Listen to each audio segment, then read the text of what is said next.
According to the New York Times, current U.S. President Joe Biden has authorized the Ukrainian military to use long-range missiles for the first time to strike targets in the Russian Federation. These are ATACMS missiles. According to the sources cited by journalists, the weapons are likely to be used first against Russian and North Korean troops to protect Ukrainian forces in the Kursk region of the Russian Federation. The authorization for Ukraine to use long-range missiles was a response to Russia's unexpected decision to engage North Korean troops.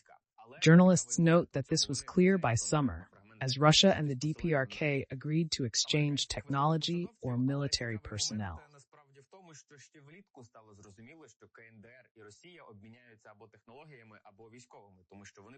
So what exactly was unexpected for the Americans is not entirely clear, even if we knew about it with much less intelligence resources. New York Times sources believe the authorization of strikes will not radically change the war's course. Biden's policy change aims to warn North Korea that its forces are vulnerable and should not send more troops to aid Russia. In fact, there is an interesting nuance that we will also talk about.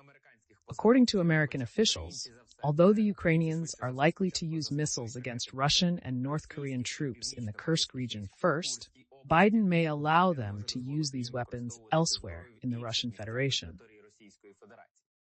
Some U.S. officials have expressed concern that Ukraine's use of long-range missiles into the Russian Federation could prompt Vladimir Putin to retaliate against the United States and its coalition partners, but other U.S. officials have said they believe these fears are exaggerated.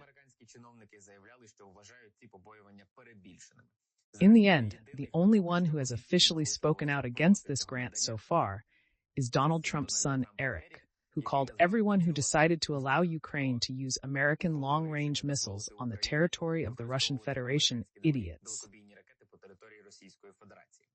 The New York Times, meanwhile, writes that the Ukrainians could use ATACMS missiles to strike at concentrations of Russian and North Korean troops, key pieces of military equipment, logistics hubs, ammunition depots, and supply lines deep in the Russian Federation.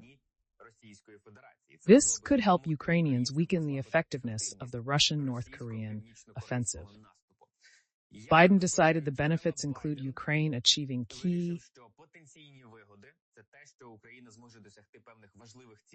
goals and sending a message to North Korea about the cost of its interference, with the risks of escalation outweighing the benefits. The article states that if Russia succeeds in attacking Ukrainian forces in Kursk, Kyiv may have little Russian territory left to offer Moscow in negotiations.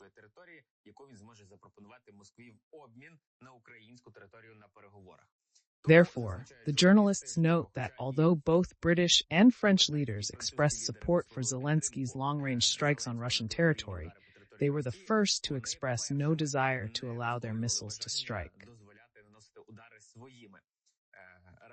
Against this backdrop, Reuters writes that Ukraine plans to strike at Russian territory with the help of primarily American long-range missiles in the coming days.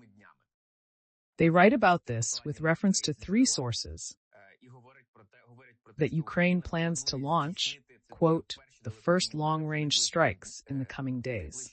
Our sources say this without disclosing details for reasons of operational security. Among other things, the White House has so far refused to comment on the authorization for the strikes, and so on. Reuters journalists also emphasize that some U.S. officials are skeptical about whether such a decision could change the overall trajectory of the war. However, this could greatly help the Ukrainians, especially in those hot spots where the Russians have made successful advances.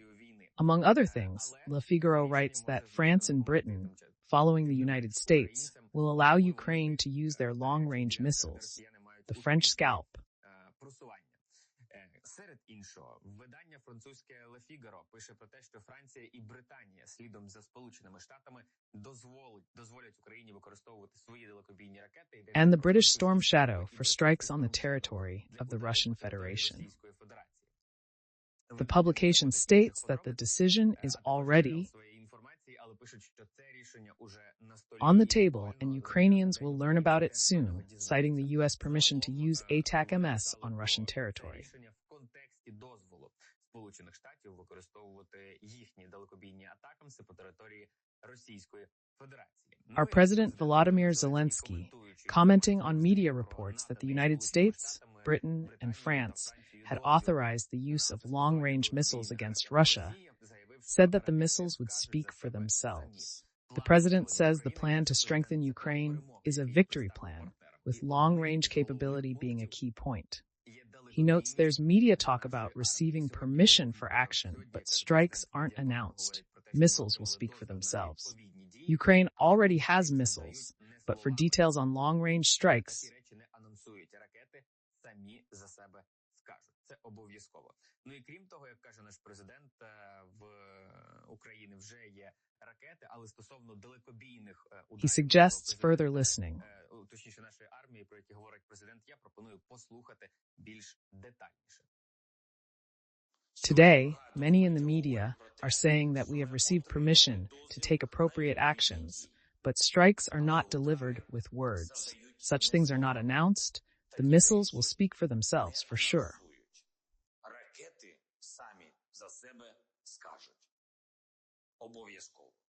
Glory to Ukraine and its heroes. We will closely watch how these missiles strike Russian territory, targeting areas from which Russia draws resources for its attacks and offensive operations, both in eastern Ukraine and the Kursk region, where a Russian North Korean offensive is now concentrated. І підживлювати свої наступальні операції як на сході нашої країни, так і в Курській області, де зараз зосереджується вже не просто російський наступ, а російсько-північно-корейський, як його тепер, до речі, North Korean troops are a significant reinforcement for the Russian occupiers in this area. Kurt Volker, expert at the European Policy Analysis Center and former U.S. Special Representative for Ukraine, said the U.S. authorization to use weapons against targets deep in Russia reverses a political decision that should never have been made.